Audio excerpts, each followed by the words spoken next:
following announcement has been paid for by the New World Order.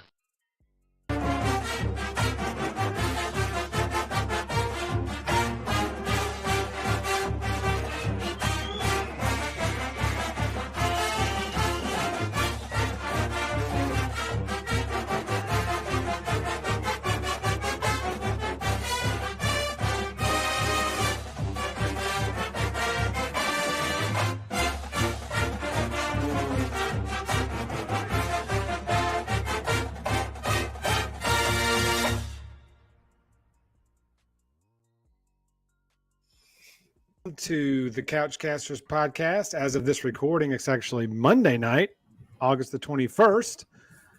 Recording a day early. We're going to broadcast tomorrow night on Tuesday as usual. Tonight, we're going to be going over running backs and quarterbacks.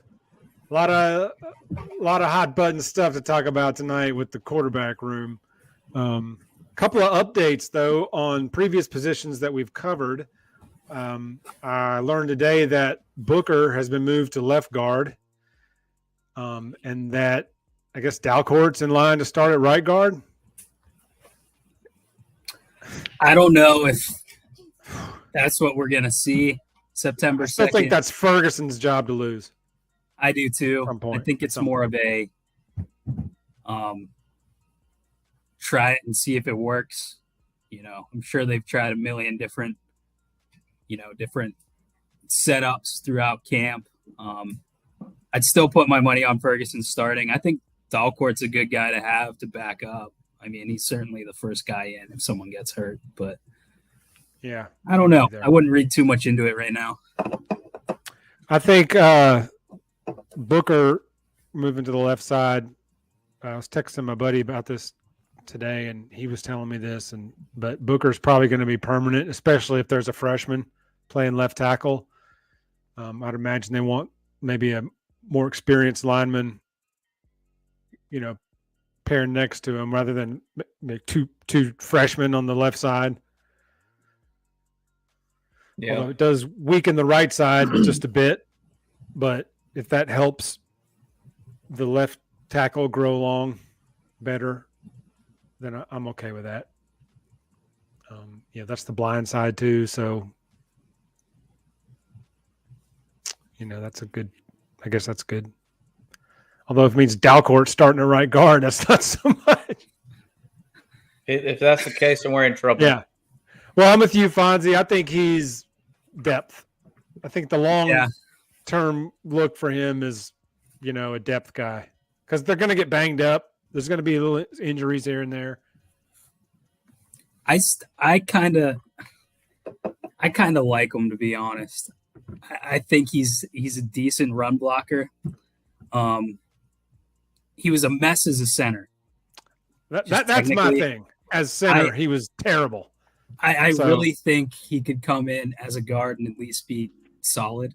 I don't think he's a guy you're talking about being a first or second round pick, but I'm not so hard on him. I think he's okay. I think he could still contribute with this team. So it's probably not the worst thing, but it's okay. Watching him play center was like pouring bleach in my eyes. So yeah, as long as he don't play center, I'll leave it open. I'll give him a shot.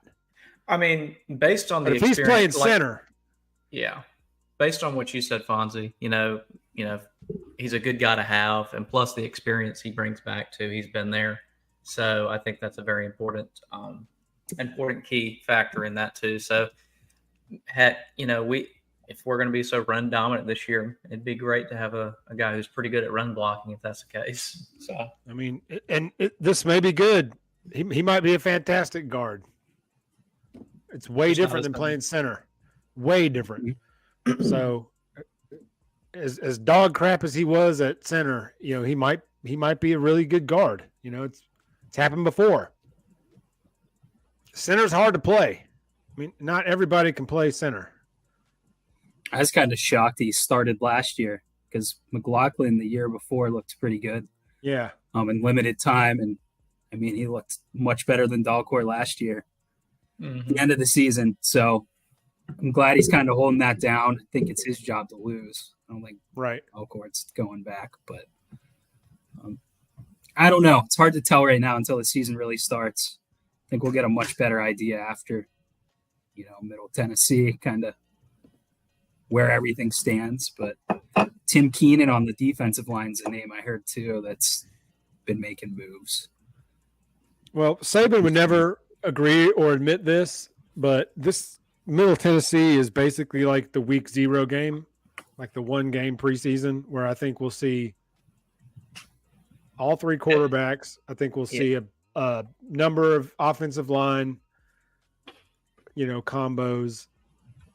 I think they'll throw some things around in this game to really solidify for Texas. I agree. I think Texas is going to be the real test. Everything I keep hearing, I mean, Texas fans are worried about, saying, oh, Texas is back because, this team's supposed to be pretty good this year. So and they're saying, okay, if they lose to Alabama and Tuscaloosa, make it a hard-fought game, they might lose one more game in the Big 12. Other than that, they could have a clear shot being back into the playoffs this year or being into the playoffs, which will be their first time since the playoff came around. But, I can completely agree. The Middle Tennessee game, it's a lot of people are going to be playing. Heck, you'll see multiple running backs, young backs playing. My issue is everything I'm still hearing about the receivers too. I know, we talked a little bit about that last week, but the inability to apparently catch the ball, having what has been referred to as stone hands. I don't know how you get to Division I football or just in any form of football and not be able to catch the ball. So that is a concerning thing. It blows my mind. It's a concerning thing. It baffles thing. Me. The closer we get to, not going to bother me in the Middle Tennessee game. I hope not. If it is, we're in trouble. But yeah, we're getting closer. We're 3 weeks away from the Texas game. 12 days. 12? From the Texas game, yeah. From the Texas game. Three I thought weeks. you meant week 1. My bad. 3 weeks, yeah. Yeah, so I don't know. Like 19 days, I think. It's interesting. Saban said after the second scrimmage that they looked much better. Good. And he's pretty impressed with the wide receiver room. I know Malik Benson in particular was a guy he mentioned. Yeah, I did hear that. I've been hoping he's really he come would into his turn own. out. Yeah. I think Ja'Cory Brooks maybe was another guy he mentioned Saturday that played well. So it's a completely different thing when it comes to a game. Ja'Cory Brooks was incredibly inconsistent last year. Tremaine Burton did a ton of damage against weak teams and was almost a no-show in some of the bigger games. Someone needs to step up. I agree. We talked about it at length, last week or the week before, and it's not a group that I have a whole lot of confidence in, but hopefully they prove us wrong. I'd love it. I'd love to come on here and go, I was way off on the receivers. I'm shoveling crow down my throat. I would love to come on here one episode and say that. So I think we all would. So that will lead us into our first position of the night, which would be the running back room. This is a very good room. Those first 5 names alone. My thing, it's nasty. Yeah, it's probably one of the more talented running back rooms in the country. I wouldn't say the best because I don't know everybody's roster right now. I don't know a lot of teams that are returning a lot of their starters. I know there's a couple teams out there that are returning 900 yards, 2 backs of 900 yards. So that's pretty substantial. But we've got 2 returning guys, Jace and Roydell. I think also Miller down there too. He played a little bit last year. Jamarian, is that right? Jamarian Miller? Is that his name? So Jam now, baby. Yeah, Jam Miller. All right. But yes, I've heard. I've been high. I wouldn't say hyping, but I've been really high on and hoping for things for Jace McClellan for so long. I mean, there was so much hype around him, and he did so well. And then the knee injury happened. Same with Roydell, same season. Um, and I've heard he's made really, really nice strides. But everybody knows who I'm really eyeing is number 22 down there, Justice Haynes. I expect big things from him this year. Maybe not, he's not going to be in there way too often, but he will be in there to make some plays. It's always good to have fresh legs in your backfield, especially when going through the SEC gauntlet. That's for sure. Totally agree. And something I read, or I think I texted this at some point, but I think Jace is really 100% healthy for the first time since that injury. I don't think he was all the way back last year. He didn't really have that explosiveness he showed pre-injury. So I think that for the first time since that injury, he's really back to himself. So I think we're going to have big things from him this year. Rodney Orr said the other morning on Sportsline with John and Barry that Bama Nation is sleeping on Jace McClellan, that he's gonna have a big year, and he's got the beef up front. So, I mean, that's a pretty. And Jamarian Miller, I think. I don't recall last year when the little bit of action he played. I don't recall ever going, man, that guy's going to struggle. Like, he always seemed to run really good. I was going to say, even, he's playing in garbage time most of the time last year, but he's impressive. He's athletic. Yeah. He could easily be a change of pace for one of these guys. I think Jace, even last year, towards the end of the year, kind of picked it up and was slept on. Gradually getting healthier. He's a guy we can rely on to carry the ball 15, 20 times a game. And, we'll get the guys ready behind him can certainly pick up the slack. So it's about to happen. I'm excited. Yeah, I'm really excited for the running backs. I think that's really our offense, hopefully, is going to be built and geared towards our strengths. And I think the beef up front and this running back room is a real strength. So I'm really hoping that Reese is building the offense towards that. Bob was a very color by numbers. He didn't tailor the offense towards the best players or mismatching the best players, like Sark did. That whole 2020 year with Smitty, every play was a mismatch for him. Every shift, every motion, every movement was to get him mismatched and then take advantage of it. Sark was the best I've ever seen at that. Bob was very color by numbers. It was no matter what, who's going to be here, regardless of the situation. That's why you'd see Gibbs on the sidelines for 3 or 4 series in a row. And I'm like, this is a lottery pick in the NFL. We hadn't played since the first quarter. We're halfway through the third quarter. And that's the thing. What if we had didn't mean to cut you off, Jeff. I'm sorry. If he had no, I was done. Sark, with Gibbs and everything, like one of the best players, most dynamic players on the field or on the team, he's on the sidelines. He's not getting touches. You're not using them. We're doing 3 and outs. We're 3 and outs. We're struggling. 3 and outs. Drop balls, sacks.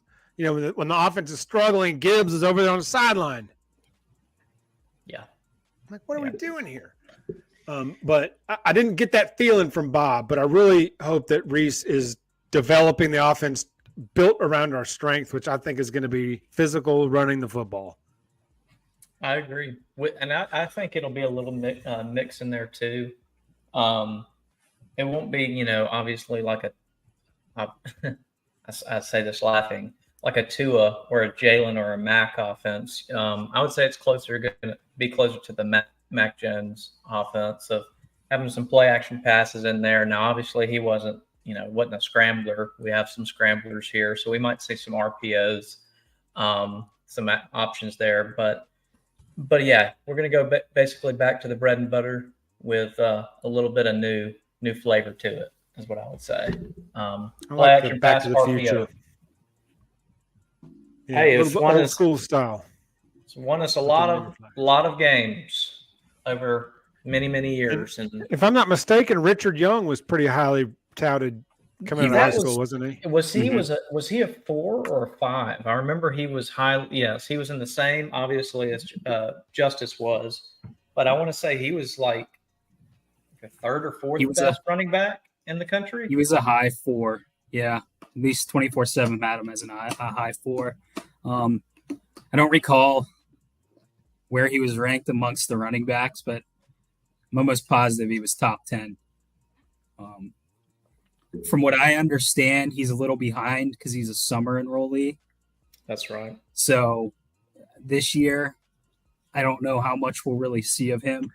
Yeah, I don't think we'll see much of him. Moving forward, however, I think he'll factor right in. Oh yeah, we lose 2 yeah. this year.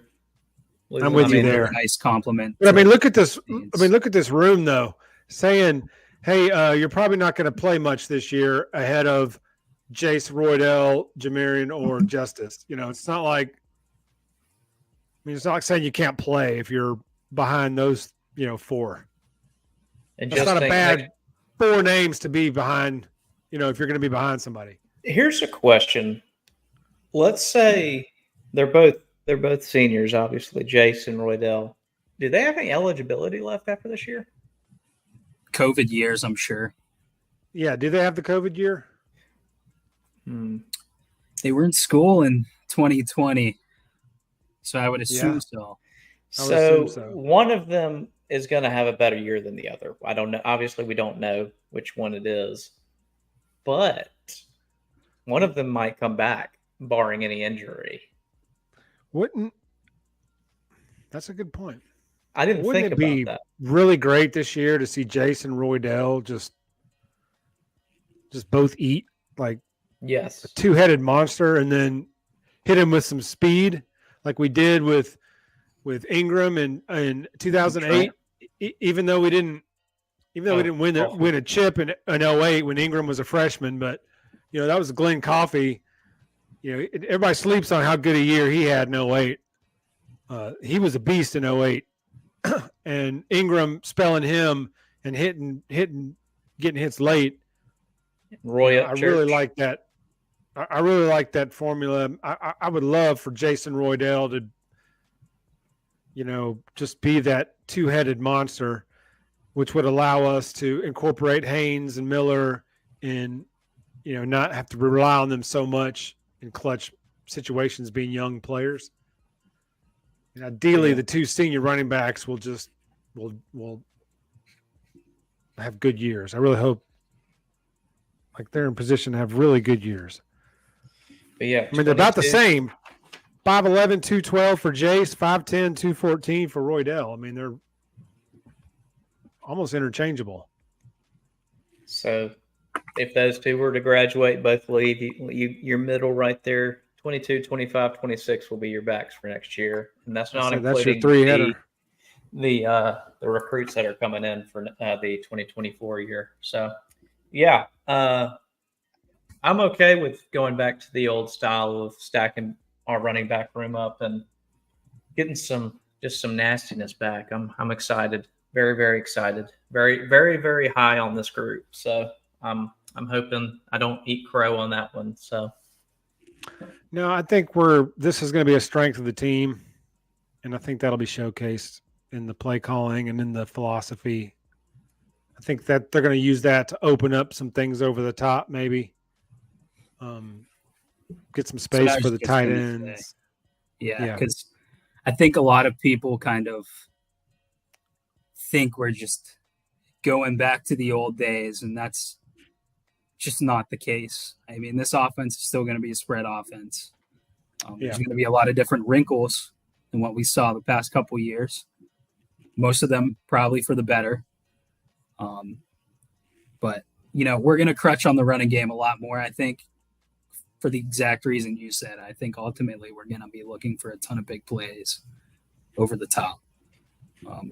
Try to get our receivers involved. We may not be throwing 40 times a game like with Bryce, but I mean, we have to now.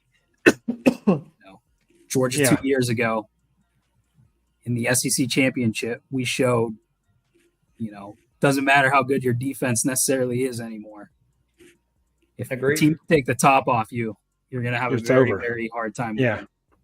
So, and JMO exposed a lot of coordinators and schemes. I was going to say it makes it a little easier when you have someone like that, but that can run like that. My favorite play of that game, as cool as the bomb was, where Bryce, crunched down to get a better look and then chucked it.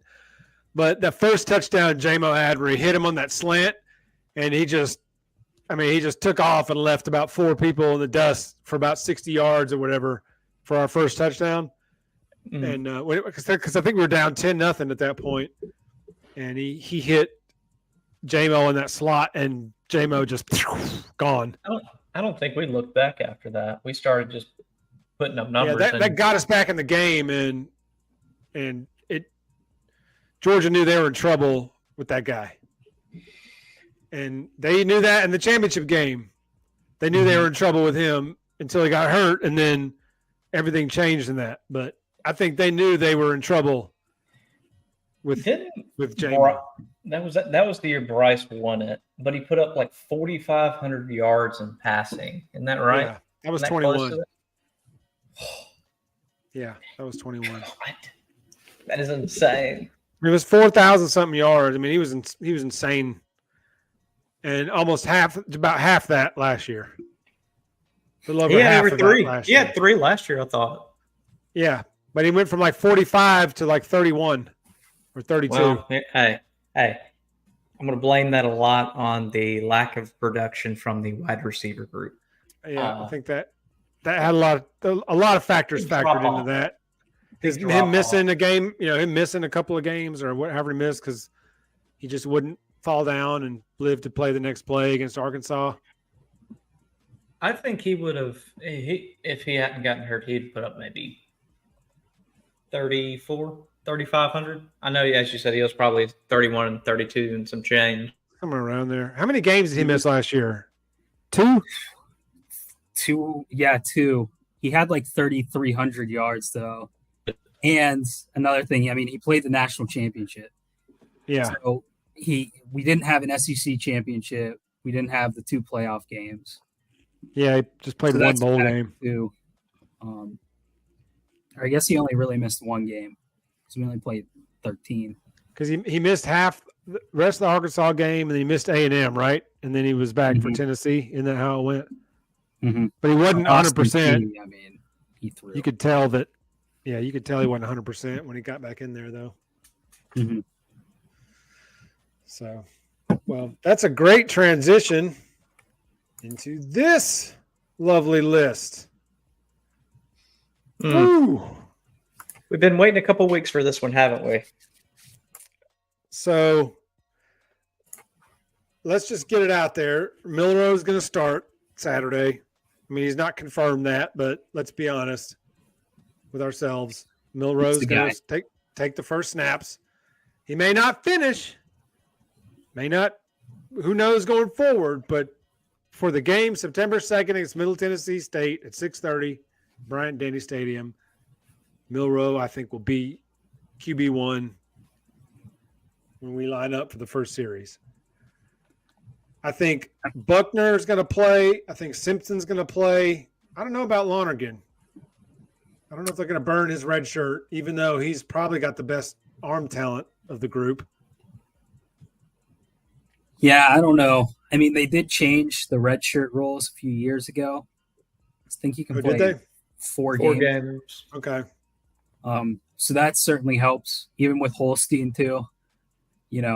Against the Austin Peay's in the world, he may get a couple snaps this year. But yeah, Jalen's the guy starting September 2nd. I think because of that, it's really hard to see anyone else starting against Texas in week 2. Agreed. Personally. Unless he just fumbles, if he's dog shit, pardon my French, but if he sucks, then all bets are off. But I just can't see anybody but Jalen starting the first 2 games minimum. I know I was on the Buckner train for several weeks because, like I told Parker earlier, I mean, I can't believe as a redshirt sophomore, he's got 3 years to play. Why would you come here if you knew you had no shot of playing?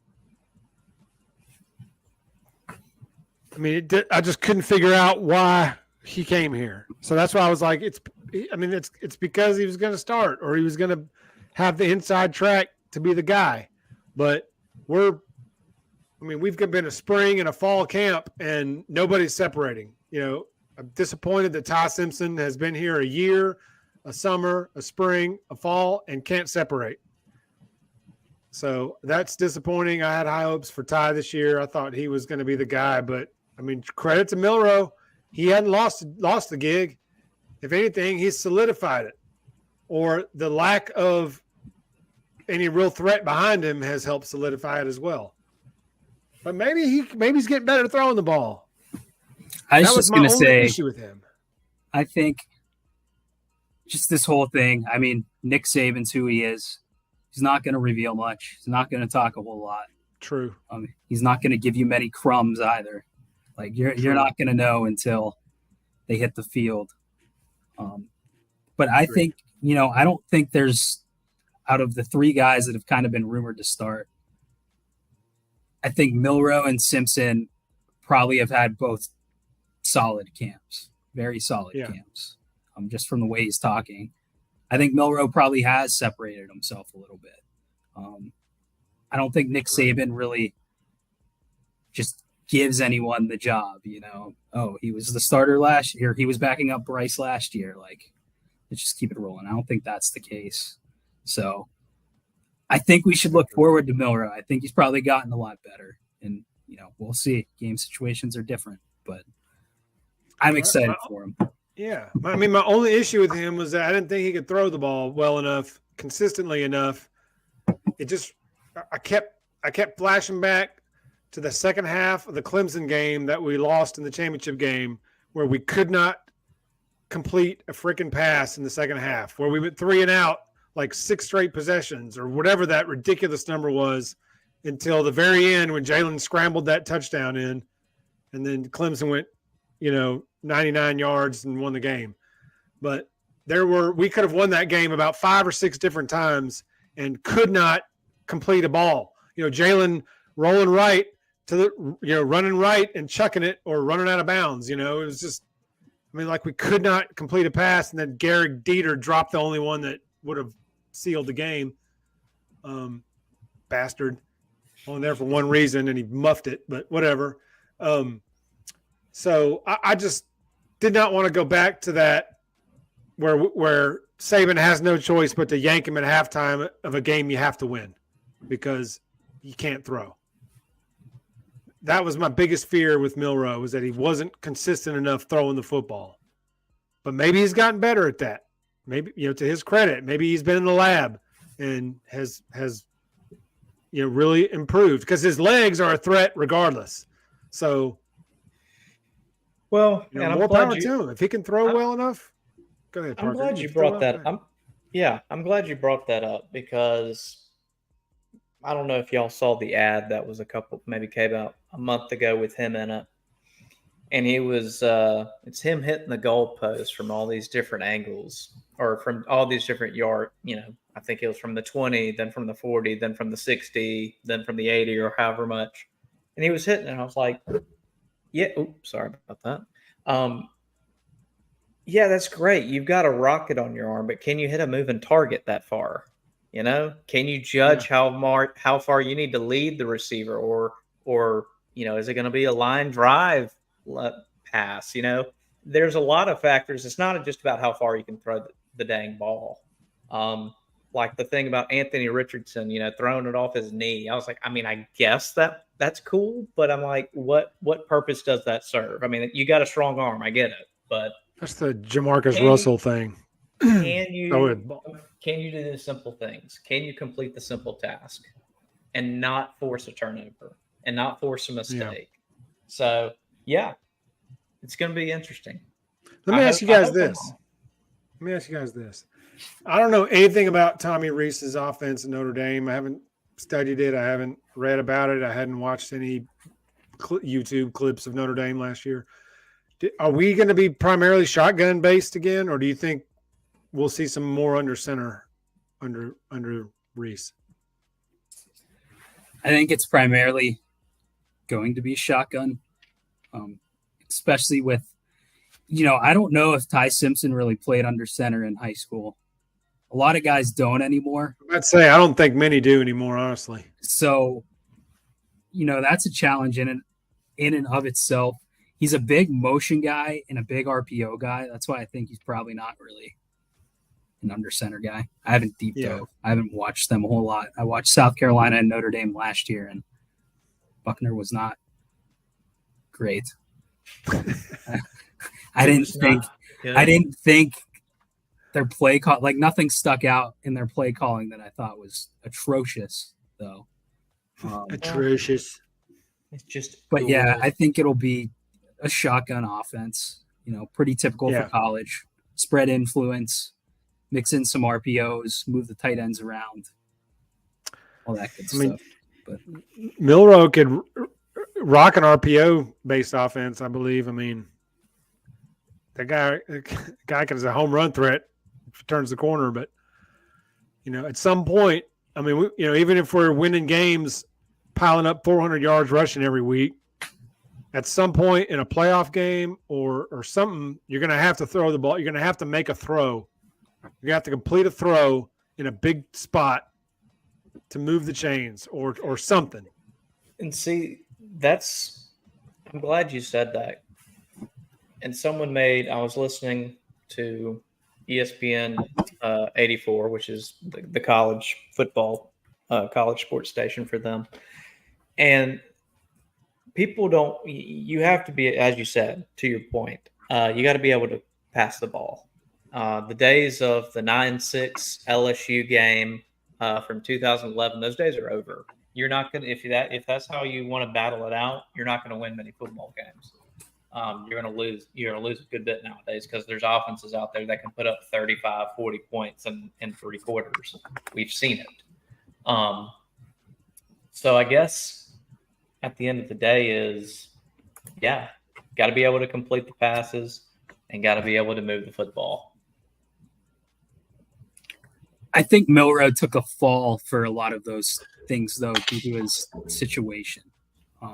I call it lack of experience. We'll call it that. Well, that offense was for Bryce Young. Yes. Jalen Milroe comes in true. Against, say everything you want about Texas A&M. Their defense was really, really good last year. It was stacked. Maybe the most talented in the SEC outside of Georgia. You're not wrong. That was a good defense. Didn't show it on the field every Saturday. A lot of good players on that team, though. And, I mean, he's not a pocket passer, and there were so many plays that just broke down. And, you're forcing – they did not make Jalen Milroe's job easy. And I didn't think it would be easy for him. It's his first significant playing time against an SEC opponent. It's a difficult spot. Hard in and of itself, yeah. Well, it's like it goes back to that point. I can't remember who said it. Using your best players, making it work for whatever works for them instead of trying to force something that obviously doesn't work well for them, such as Milroe. He's more of a dual threat guy and a runner than he is a pocket passer, as you stated, Fonzie. So didn't mean to take that. Go ahead. We'll just simplify the game. Exactly. Like there was so many. I was watching Jalen Milroe's highlights from that game and included all the bad plays too. He needs to protect the ball better. That's his biggest flaw. But there's so many times where it's just these long routes that never develop, and he's making his reads and processing them. Maybe not to the level he needed to, but he had no chance most of that game. To be fair, I think a fair assessment is he needs to be better, but also like what redshirt freshman is making that play in his first, major college football game? Probably not. Yeah. Maybe Bryce, maybe Trevor Lawrence, guys like that. Sure. But his job was not easy. It's not easy to throw, with two high safeties, a 15-yard crossing route to Jermaine Burton, who can't create any separation. I'd say with guys that can't get open or can't separate, or like a Ruggs who would go up and rip the ball out of the air type guys. We didn't have anybody like that. No. So like the big I physical reserve guys. judgment. I know people like to rip on Milroe, but I think we should be excited about, Milroe and Simpson. Whoever it is, I'm behind 100%. Agreed. I've heard a lot of people say that Simpson, after a couple weeks, Simpson's the guy. Maybe so. I'm pulling for Milroe. Maybe so, but, I want to see Milroe do well too. I think people wrote him off for one game, and it's ridiculous, but that's just me.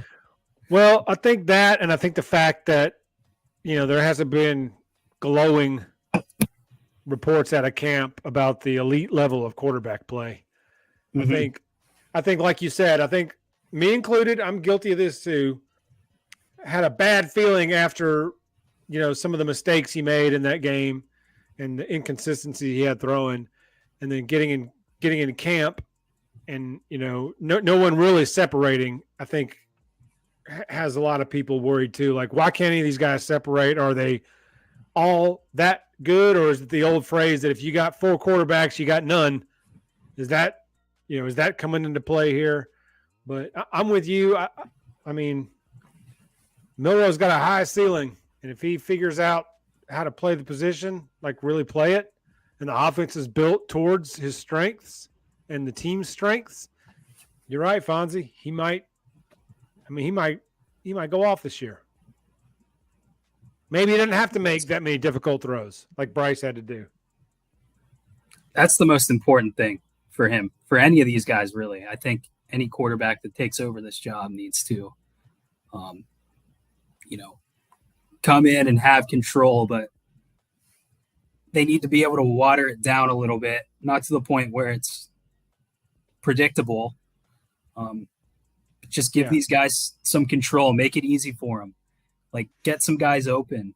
I mean, Jalen Milroe would have greatly benefited last year. Just having some guys that he could look to underneath. Just get the ball out. I mean, there's so many times where the pocket just collapsed in, 3 seconds, and sometimes that's all you have. But he didn't have a check down on some of those plays. Just watching it, it's.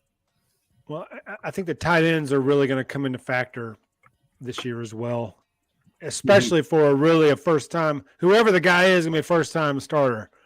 So, what better security blanket is there than a reliable tight end, or even two? I think always the check down. Advantage. It's a great advantage this year. The two tight end, from all the stuff we've heard from them. So, and that's not knocking on Latu either. Like, he did well. There was some times where he made some. He flashed. He just was a heart attack waiting to happen. Oh yeah. Whenever he caught the ball, you almost couldn't watch it. Although he's doing pretty well for the Niners in preseason. He's caught at least one touchdown that I saw. Yep.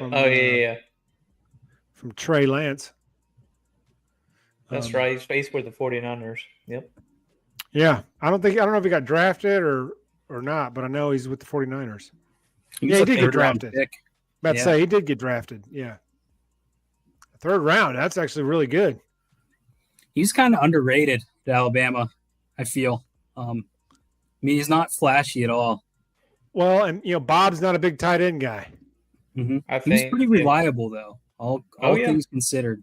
He did have a fumble issue on a couple of those, just holding on to the dang ball. But other than that, it was the trailing guy always coming up behind him and punching up through there, and he got bitten by that a few times. Mm-hmm. That guy punching that ball out.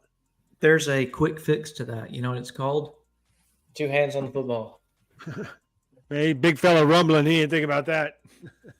Big. I was going to say there's not many dudes that do that anymore. I know. Well, hey, if you gotta turn a fumbling issue, there's one way to secure that issue. It's like that movie, The Program, where he gives them the football and makes them carry it around campus. Yeah. And tells everybody around campus to try to rip the football from him. He's like, anybody else brings me this football, you're gonna wish you were never born.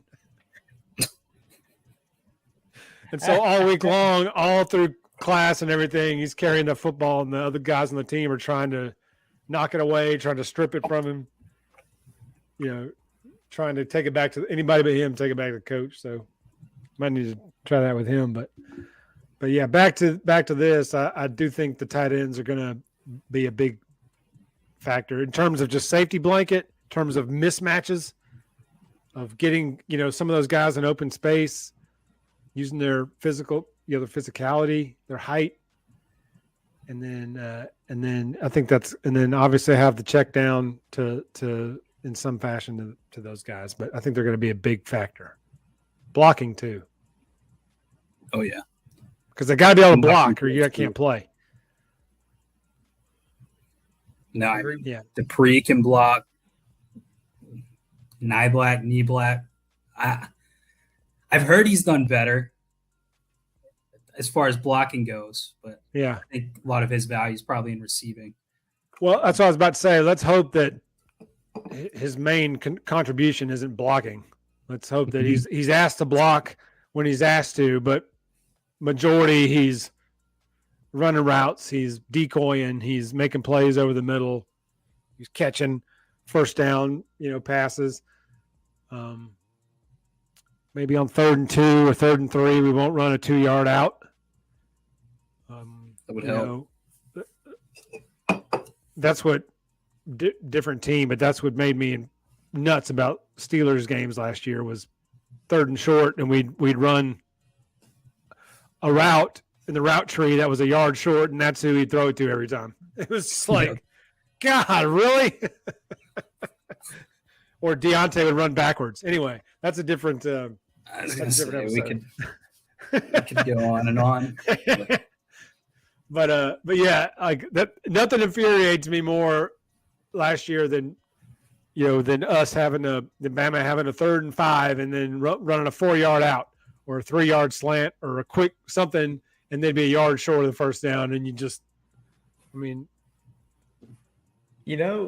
I can't remember who it was. Was it Lane Kiffin or maybe it was Jim McElwain? Really, the bubble screen or I can't remember who it was.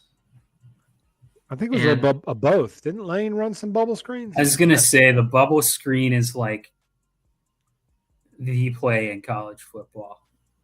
I mean, all everyone I remember has it. Everybody was using it, and this was like when we had Amari and everybody. But you're looking back at it, and every time we tried it, somebody's missing a block, and we're just getting imploded. But I see the other team doing it, blown up like a 5-yard loss, absolutely just destroyed. And I'm like, why? Why can't it work? But what's that play we used to run where the receiver would go in motion, and then they'd snap it to the quarterback, and he would catch it and just jet sweep and flick it to the guy, and he'd get credit for a pass. Yeah, it's like a jet sweep or like a jet counter. Yeah. Put him in motion. Yeah. Concept. Yes. There's a particular name for it, I think. But yeah. Who knows? I love those plays, though, when you house them. Well, it worked out well when we had Ruggs and Devontae and everybody. And young Davis and even Ardarius Stewart back in the Ardarius Stewart days, he was great at that play. Yes. Calvin Ridley. Like, we had some ballers running that play. We hadn't run that play in years, though, in several years. A while since we ran that play. Hadn't really needed to, honestly, but maybe last year that would have helped. Anything would have helped. Surely those guys could have caught variety. Could have caught Bryce flicking him the ball right in front of him, right? Surely wouldn't have dropped that.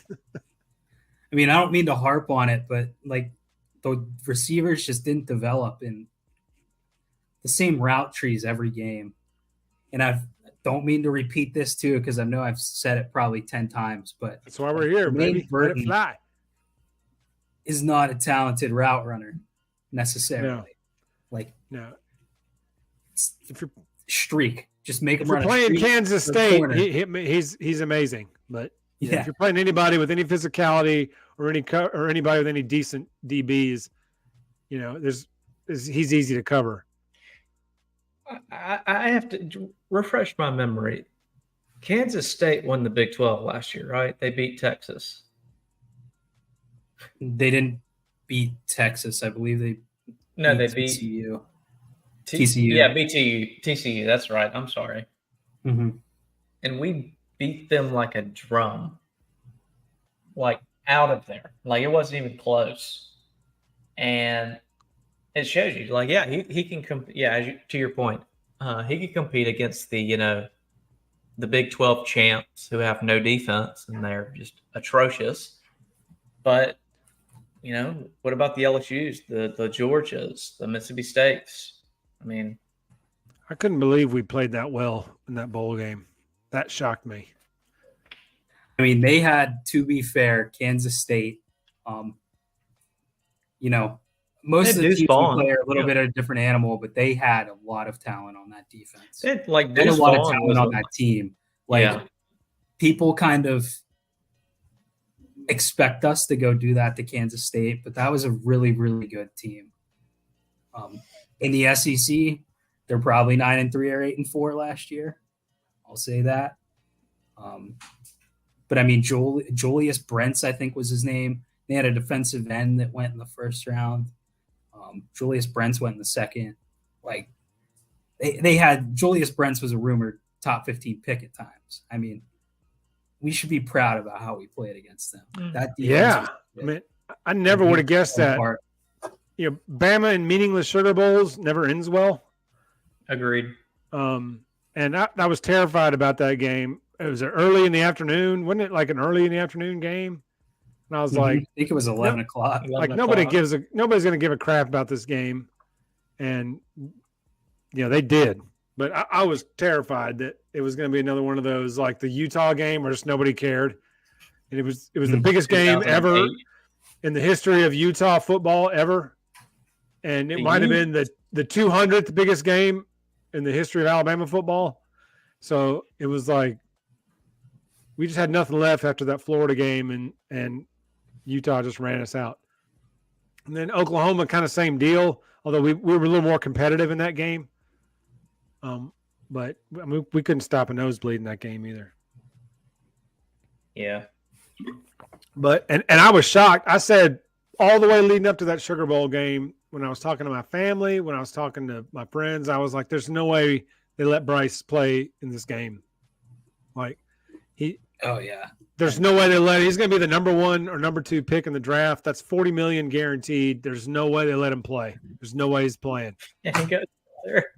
And then he goes out there and throws for 400 yards or something and was throwing dimes. I mean, he looked fantastic.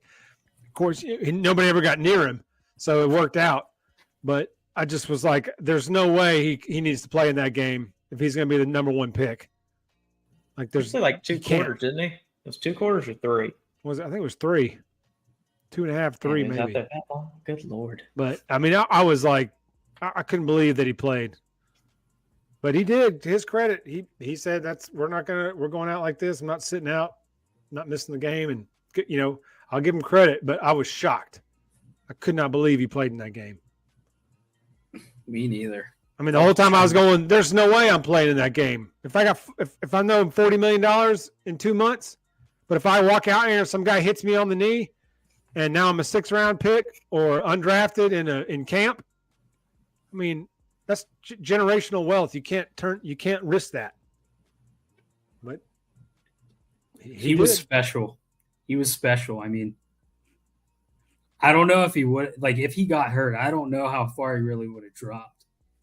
I think a lot of it would depend on the injury. If he takes a helmet on the knee and bends his knee 90 degrees the wrong way, he's probably going to drop. If it's like a shoulder injury, maybe not, or broken leg or something, probably not. But I think it probably would have depended on the injury as well. I'm trying to think of any quarterbacks that had injuries going into the draft. I don't know. Can't remember. Running backs have, but I can't really remember. Maybe Tua. Yeah. Still too soon. Wasn't a knee injury, but pretty significant. It was one of the worst injuries you could get. It was absolutely horrible. It was catastrophic. He's lucky to be playing. He's lucky to be walking, much less doing what he's doing. Another thing about that bowl game last year was I almost wanted Bryce not to play so we could play Milroe in the whole game or Simpson in the whole game. And let's use this game as a springboard into the spring and fall camp to see what we got here. So it was cool watching Bryce dice up Kansas State like a surgeon. I mean, I enjoyed that. But I'd be lying if I wasn't a little disappointed that we didn't focus more on the guys that were going to be playing this year in that game. Mm-hmm. But I'm with you there. I mean, I was excited to see Ty Simpson in particular. Yeah. Especially, I'm still pretty high on him. I was big on him. I was higher on him last year, especially just with the recency bias of Milroe's performance against Texas A&M. But yeah, I think he's got something too. I think Ty Simpson's got a little something going on. I hope so. Hopefully we can roll with one guy, and that's that. I wouldn't put it past, Milroe, considering the success we've had in these situations in the past. But that's the who thing. knows? He might get in the game and just click. It just click for him that he's the guy. All right, this is my job. This is my job. So nobody's taking it from me. Now, it's not like he said, this is my job, and he lapped the field, but he hadn't lost it. So there's something to be said for that. I don't know whether that means the ones behind him are underwhelming or he's gotten that much better. It could be a little bit of both. mm-hmm. Yeah, so I think it's just one of those things that we just won't know until they start taking live reps. They're going against a pretty good defense in scrimmages and practice. That's a good sign that he's struggling some against our defense. Maybe that's a good sign that our defense is going to be a little tougher. You make things a little. Glad you brought that difficult. up, because it was a point I wanted to make coming into this. Our defense could be something special this year for all we know. And, these guys are playing against it every day. So that's the best preparation they could get going into this season. They might not see better talent the whole year, except maybe Georgia and Atlanta. But yeah. Yep. Well, and also, sorry, Parker, go ahead. I didn't mean to cut you off. Go ahead. No. I was agreeing. I just said yeah. Okay. Oh, okay. Well, then another thing is the defense having to line up against, a ton of offensive linemen, literally a metric ton of offensive linemen weight. 5 guys at 350 or 320, 330, looking at almost 2,000 pounds there, 1,500, 1,600 pounds of beef there. So, it's also working that the defense is having to line up against that every day. Toughen them up, that big physical offensive line getting hit in the, toughening the defensive line up, toughening the defense up as well. Mm-hmm. I hope anyway. That's my hope. they're going to be nasty this year. They're going to be nastier. This roster is immensely talented too. I don't think so much Alabama fans are, kind of down on this team, but I think nationally, a lot of people are. I think Herb Street picked us to win it all. Yeah, well, Herb Street knows his stuff. That's why he's the G. But there's a lot of people that just kind of assume with how last year went, this is going to be the same team, and it's going to be an uphill battle. Way different team this year. But I mean, we still have among the best talent in the country on this roster, and it takes one or two things to really click, and sky's the limit. So And then next year is the 24 class that we just blew Saying, the doors off. yeah, Oh, 24s. And Oh, that yeah. was what I was about to say earlier is whoever starts and, whoever the backup is and they get considerable time, if they do, you're going to see a mass exodus in the quarterback room, especially with who's coming in next year. And with how good I've seen his stuff, and he might be pushing for the starting job next year. We'll see. I don't know. Maybe it's just a hype thing. It's, saving about starting freshmen and everything when Sand comes in. But I mean, look at this room. Yeah. Sophomore, freshman, sophomore. You're going to see a lot of transfers out, I think, when Sayan gets here. I think you're going to see I think Eli, maybe Lonergan, maybe even Simpson. I was going to say at least two or one of the true freshmen and Simpson are probably gone. Yeah. Yes. Buckner, who knows what Buckner's plans are? Maybe he's a coach in waiting. I was just going to say I have a theory about him, and just I don't watch a ton of Notre Dame. I watch a decent amount. They're one of the top, recognizable teams in college football. They're blue blood. Say what you will about their recent performance, but he may just be in a situation where he felt like it was the best move for his career to come to Alabama, work with his old OC, learn from the best coach in the modern era, probably ever. Guys do that. He may be turning towards coaching, and any success or playing time he gets here is just a bonus. But he struggled at Notre Dame. He's a pretty highly touted recruit. I don't think he necessarily has given up on wanting to play in the NFL or compete at a high level in college, but I think it's plausible that it's probably what he did. Yeah. It's a great opportunity to come here and prepare for that if that's what you want to do. Even if he only spends a year here, it's almost like just being, even if he's only here for like a year, just being around the program, being in the routines, the process, learning that before he goes somewhere else, maybe. Or like I said, maybe he's kind of early stages of prepping for a coaching career. So he's taking it all in under the greatest ever. Mm-hmm. So it could be a couple of those things. It could be like Fonzie said, along with him wanting to absorb as much as he can. And maybe he knows he's not here to play. Maybe he knows that's what he's doing, and then he's going to portal out next year and go somewhere and play somewhere. Mm-hmm. I mean, who knows? That's what I was trying to say. If that's the route you want to take, what better place than Alabama? I mean, especially recently with all the success they had at quarterback. You have big shoes to fill, and it's not anyone's just coming in and taking the job. He very well could just be prepping for after his football career, and that's fine, and that's great. I hope we get to see him play for his sake. Yeah. I hope he improves. I mean, there's a reason that Saban brought the guy in. What that is, I don't know. It's not my job to know. He's the one that knows, and I trust his judgment. So, I mean, there's a reason Buckner's here. We don't know what that is, but there's a reason he's here. Whatever that reason is.